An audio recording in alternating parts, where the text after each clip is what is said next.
this guy has truly made the takedown a thing of beauty in mixed martial arts. With respect to yourself and George St. Pierre and the truly great takedown artists, this guy's closing the gap and entering that company in the eyes of many. Oh, absolutely, because he's done such a great job of timing takedowns. I haven't seen anyone so good at slipping a jab into a takedown since George St. Pierre. Right. He does a phenomenal job of getting from step 1 to step 2 before his opponent even realizes now he's in on my leg. And if they do get their hip back, immediately he's up into a foot sweep or a headlock or an inside trip. It's just so many different ways for him to get you to the floor that he will throw every single one at you every single time. And a lot of fighters talk about that wrestling maintenance and how hard it is, right, over the course of a career to continue to drill those things. He talks a lot about that, and that's why he's continued to realize success here in the UFC. Well, you hear the pop from the crowd, DC, as Nate Diaz gets set to make this walk here tonight. You never know when is going to be the last time we see this guy compete, but there's a lot to like when we see Nate Diaz in the octagon. Nate Diaz is a savage, a guy that just epitomizes fighter. From the attitude, the walk, the music, everything tells you that when Nate Diaz shows up, you're getting ready to watch a fight. A fantastic striker and a great jiu-jitsu practitioner. Yeah. Nate Diaz is just a well-rounded fighter and one of the biggest stars in the UFC. We've seen the Stockton slap before. I'll set the total. It's just so disrespectful. Over under 1.5. So you think he throws it tonight? It's just so disrespectful, but it's so Nate Diaz. All right, we'll see if he invokes the Stockton slap here tonight, but Nate Diaz is back, and hopefully in a big way for his supporters around the world. Our tale of the tape for this welterweight fight. Diaz is 9 years the elder. He will have a 1-inch reach advantage. All right, now for the official introductions, we go inside the octagon where we find 3 rounds in the UFC welterweight division. Introducing first, fighting out of the blue corner. This man is a mixed martial artist, holding a professional record of 12 wins, no losses. He stands 6 feet 2 inches tall, weighing in at 170 pounds. Fighting out of Stockholm, Sweden, DIAZ vs CHIMAEV. And now introducing his opponent, fighting out of the red corner, a jiu-jitsu fighter holding a professional record of 22 wins, 13 losses. He stands 6 feet tall, weighing in at 170 pounds. Fighting out of Stockton, California, USA, he is an Ultimate Fighter season winner, Nate Diaz! And when the action begins, our referee in charge, Herb Dean. Herb Dean draws the assignment here. Ready.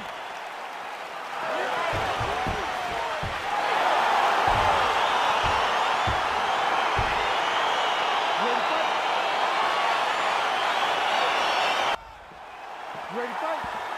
Ready. All right, so here we go. The weight and the height gives way to the action right here on one side. Maybe the division's most well-rounded fighter, taking on arguably the biggest submission threat in this division. Because he's such a great submission grappler, I believe that this is the most dangerous fight for him in the division. Wow. He needs to maintain his space, stay away from this guy at all costs, and force him to stand up. Good punch. Nice connection there by Nate Diaz. Not a guy you want to let get going here on the feet, DC. No, because it's all downhill with Nate, right? It's the activity that will overwhelm his opponent, and this looks like the start of that. Got the single collar tie. He is throwing a fast, straight, hard jab. That's not a feeler jab. That's one that's really knocking the head back. There's another one. Big knee lands right to his opponent's midsection. And both guys really throwing with authority.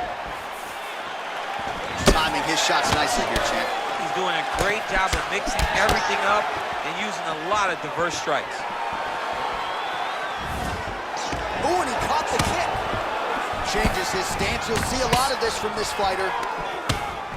Big, powerful punch lands. Now he gets back to range.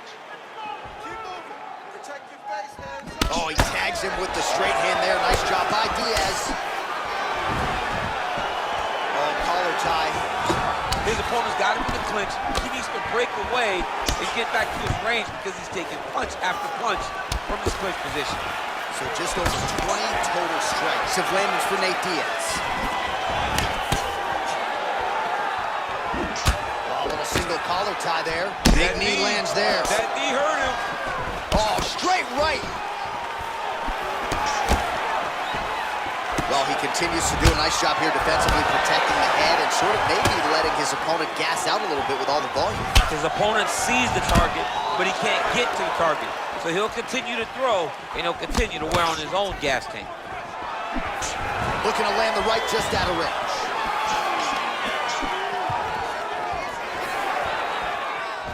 All right, he engages in a single collar tie here.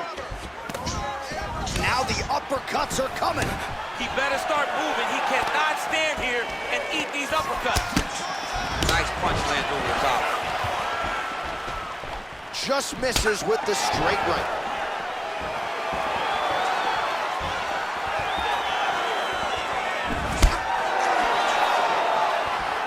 "30 seconds now to go in round one. 20 seconds left. Back and forth we go. He's looking to land.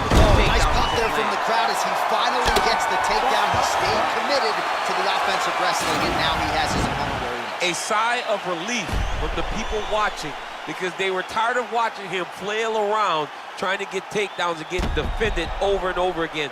Finally gets it. Now what does he do with the top control? All right, so we now look back at some of the action from that previous round, DC. A lot of good highlights on both sides. I mean, a lot of good highlights from both competitors. They both should be very proud of what they accomplished. But I'm telling you, man, I'm not sure they can keep this up. If they land at this clip for another 5 minutes, somebody's going to sleep. All right, second round is underway. Your thoughts on what we saw over the first 5 minutes? I saw a very competitive round, a very strategic. Expect these guys to really pick it up as we go forward in this fight. Look at him chopping the wood. Chop the wood with those leg kicks. And he connects with the punch there.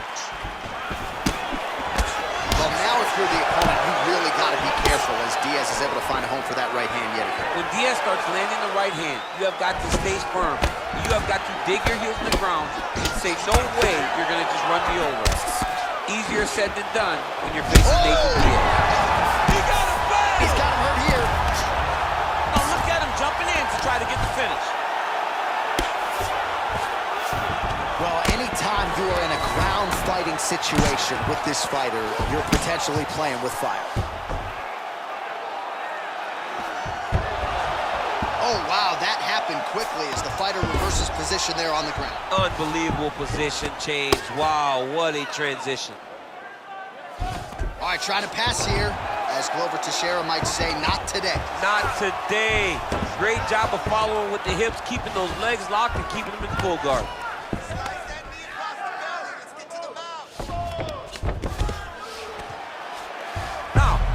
Attacking the triangle, he finds himself in trouble because he got a little bit lazy in the full guard. Looks like he's trying to manipulate the head. This could be tight. Watch triangle, watch triangle.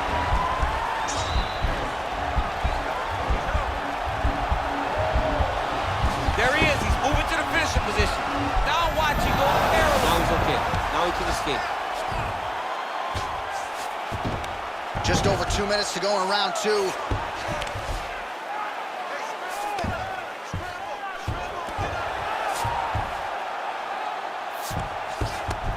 We'll see if he postures up and can get some of his ground strikes going here. All right, well, both fighters pretty comfortable on the ground, DC, but you got to be very careful hanging out here for too long if you're his opponent.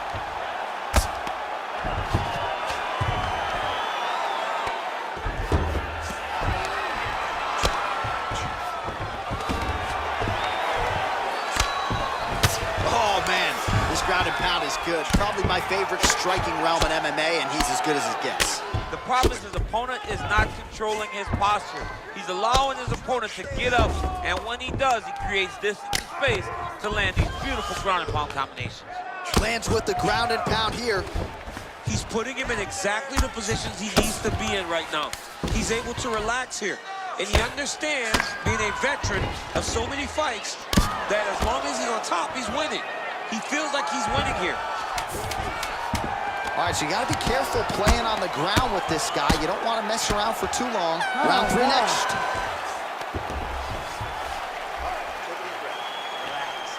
Nice round.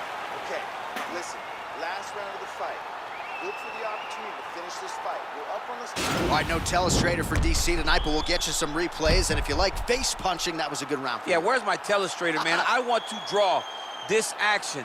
But yeah, John, you're right. It was the striking, it was the punches that really did allow him to take control of this round.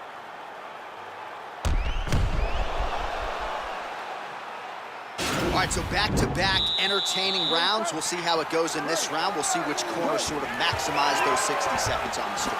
This is what happens when you get two very skilled, very evenly matched fighters coming together. Nobody has really taken a lead in this fight. Let's see who does it going to the next one. And a nice job at least staying upright on that. If your opponent has you in the clinch, pulling down on your head, landing punch after punch, you have got to clear that collar tie, reach back inside, and try to... His opponent could be out of here soon, DC. He's almost done. I mean, when you get hit with a shot like that, you don't know whether to run, hide, grab, or wrestle. He's confused. He's as confused as he was on his first test in elementary school. Right punches there.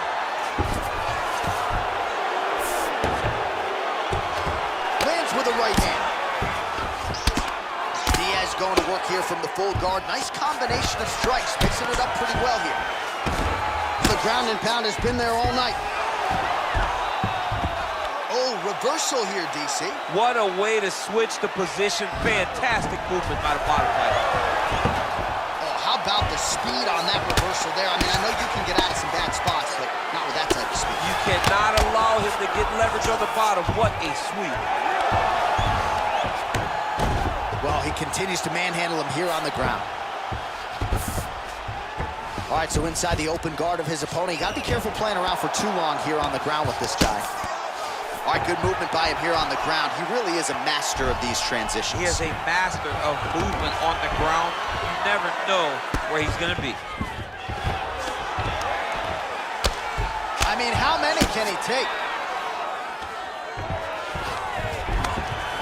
Oh, that'll work. The ground and pound strike is good. 90 seconds remain in the fight. Oh, he's going for his arm now. Gotta be careful, armbar. Continuing to try to manipulate the head here. It's in there deep. There you go.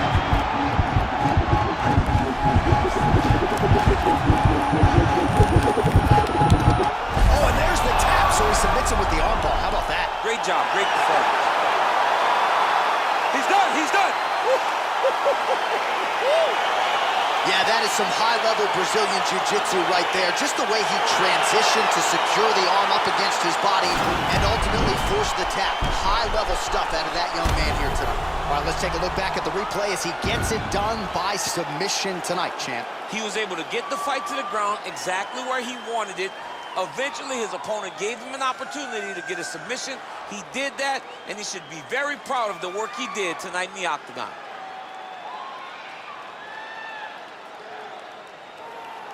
So there he is, your winner by submission, and that's exactly how you put the rest of this division on notice. Looks like this guy could be a factor moving forward in this division. Ladies and gentlemen, referee Herb Dean has called a stop to this contest at 4 minutes, 5 seconds of round number 3, declaring the winner by tap out, Hobbs.